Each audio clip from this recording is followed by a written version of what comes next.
We're going fingers to the eyes first. So the fingers launch to the eyes, they collapse on the eye, and the palm hits the jaw. What we're looking for? Shaking brains. You don't shake the brain, all you get is pain. You want to shake a man's brain, you want to knock him out. Fingers to the eyes, that collapses on the jaw. You'll notice that my thumb is somewhat canted. Humans have something called sympathetic reflex, which basically when I go whoop, he goes whoop. Yeah? If I go to fire a shot, he might fire back at me. So having this thumb slightly downwards means that I've got a big lump of shoulder next to my jaw. Let's say he sympathetically lumps me around this side of the head, it don't knock me out. Even if he's an unholy person, he's doing this hand. Yeah? If he clocks me on this side, it hurts, but I'm not going out, not going down. The brain is not shook. So you're hedging your bets a bit on this shot. If I go thumb up, there's always a gap to have my brain shook. If I go thumb down, there's always coverage of a bit of meat over my jaw, which means my brain is not shook if he fires back. Does that make sense? So, boom. I want good hip rotation, bang, firing that shot in. And if you're ever going to fire your shot preemptively, if you don't move your head, you're an idiot. When I fire that shot, boom! His computer needs to recompute where my head's going to be. There's no point my head staying exactly where it is. So try and move your head as you land the shot. So, the drill will work like this. I will say, make ready. This man will be in a sneaky area. He'll be close, he'll be short. Come on, make ready. That but fast. And what I've got, well, that but fast are ignorable. Bear in mind that audio stimuli, that broken glass, that pulled out chair, that slammed car door, that all you do, that is the bigger the gap between that and you firing is much, much dangerous for you. So you need to get very, very clued up to auditory response, physical fire. Does that make sense? Yes. So one pad, get into a partner, I'll say make it ready. Be a sneaky Judas.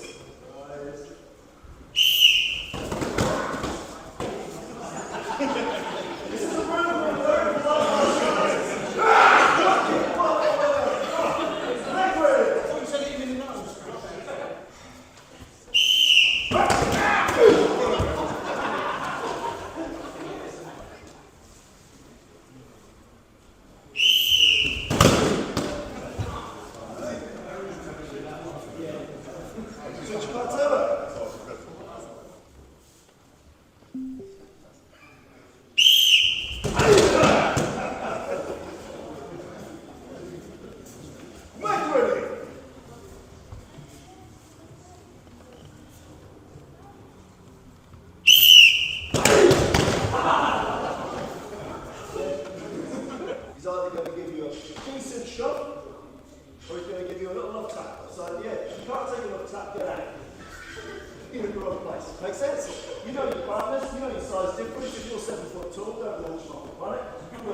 make sense?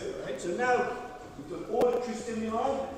If you fail to clock the World War II scenario, click, oops, anything like that. If you fail to clock that, the next thing you're going to clock is something physical. That makes sense. If you haven't caught it with your eyes and you haven't caught it with your ears, you need to give it a tactile response. So I say, make ready. You don't open your eyes until you get lumped. Right? Ready? You have to respond and return fire. Make sense? You need to get used to, and if you're smart, you'll use being bloody off balance as your wind up to fire back with a decent shot. Make sense? Try to put a bit of shock in it. Don't push them a million miles away, because then you don't do negative, but make him work with it. Make people wobble. Make sense? Make work.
behind. Imagine you're holding a grapefruit. You're going to hit him eye up here, like so. I'm going to raise that elbow. What hits the ground first? Back of his head. We don't want to hit him on, we want to brain him. Yeah, you might have a helmet on, you want to land him on the back of his nose. We're going to build in a failure to this. So our elbows high, our elbows low with both the pressure. Let's imagine his hands unison. Remember the Prussian shot put team, which is a big unit. It's not going down. Ideally, we show this, whoop, straight down, to look on the back of his nose. It's a strike, not push. That's not work, because it's a big unit. So we're going to rake down his eyes with our fingers. Whoop, like so. So we're going to rake down these eyes. Grab a look for something in the groin. Then we're going to move to our edge of hand works and all Shuto strikes. But I don't want any Austin Powers judo chops. Step with the bloody thing. It's just grab it, you're doing nothing. I want to grab a little bit and separate this a little bit. And when I do it, it's a drop step. I raise that foot, the hand is before the foot. Does this make sense? Hey. So we are. We're dropping in here. Knocking down. Now always, you've got a man down with a flannel smarter like this. Or you take to the head before you get gone. Or you take to the feet, it's easy for him to turn and run at you. Or you take to the head, it's easy to deal with him, it's easy for you to get gone. Make sense? So it's a simple drill. He's going to ask you your patience, you're going to maintain dialogue. You're going to step as close as you possibly can to take away his reaction time. Bang! Chin jab. Raise that elbow. It's got to be strong, remain strong. Rip down his eyes, travel up to something, move him in the three-piece service. 1, 2, 3. Or you take to the head, get going. Make sense? Okay. Do it what?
Knock this man out easily.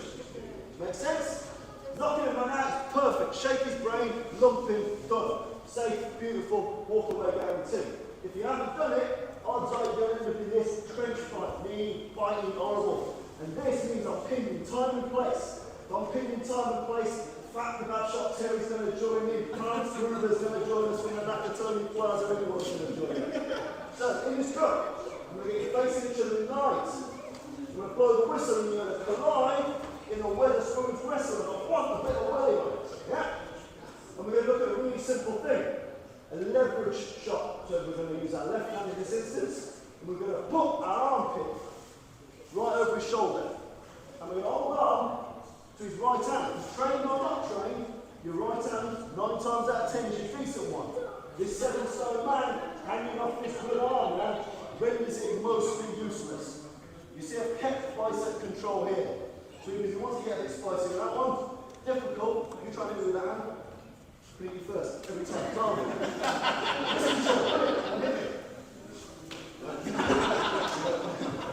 Yeah, makes sense. So we're going to Weatherspoons wrestle. Bang! Collide. Shoot. Rack. And now this is where we're going to rag him, like he's in a washing machine with a brick. Rag him, move him. And we use a range of World War II strikes here. Tiger claw strike, see how that pants the brain. Really quite significant. Overhand smashes down to the back of the head. When he's here, this is the trauma on the head here. hand is very much occupied. Or indeed, I can chin jab from here and do it while I've wrapped up his best hand. So when you get into the habit of colliding, bang! Imagine your chin is not landing, this is going to be quite feral. Shoot that over, don't be polite, shoot it. Grip it, whisper something nice in his ear. And then get used to all the variables you've got. Chin jab, edge of hand, face smash, tiger claw. What you get used to is control. Why do we want the control as opposed to a throw? It's more than two. He's lightly armed. I want to bash him up so much that when he does go down, he'll draw in that pistol. That makes sense? So I've got to keep that. You might grab your own shell, whatever, but rag it, hit it. Partner, have a bit of on. If he doesn't rag it, you're going to fire back. Get a bit of bicep control. Make sense? Work that jaw. Two legs facing each other. When I blow the whistle, collide this way. This is noise, aggro, aggression.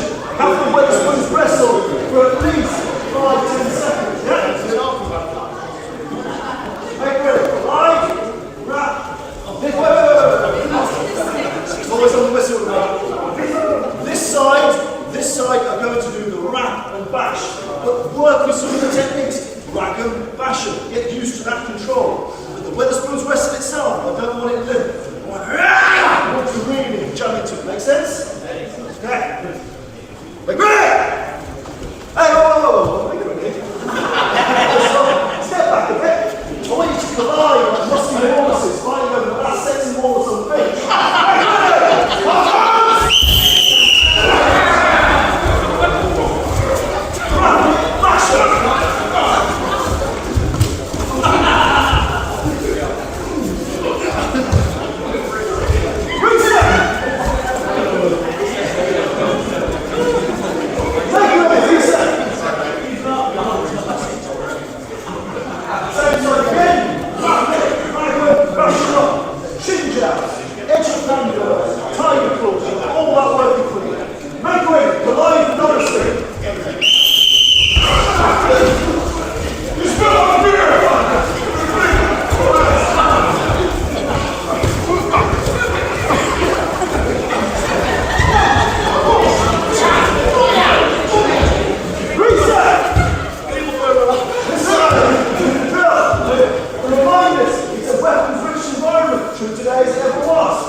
Variables to happen.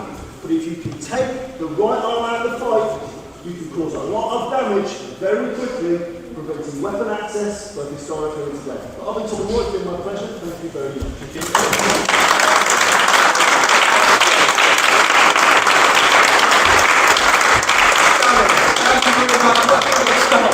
Perfect.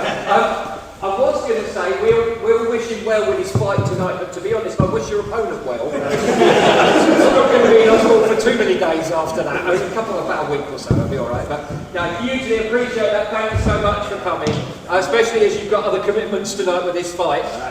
Those that haven't read his books, I highly recommend reading Tommy's books. And even if you don't really read them, they're so thick, you can just hit your opponent with a book. As he's shooting off, he's the first one to get a certificate badge. So if you wouldn't mind all giving a big round of applause for this gentleman.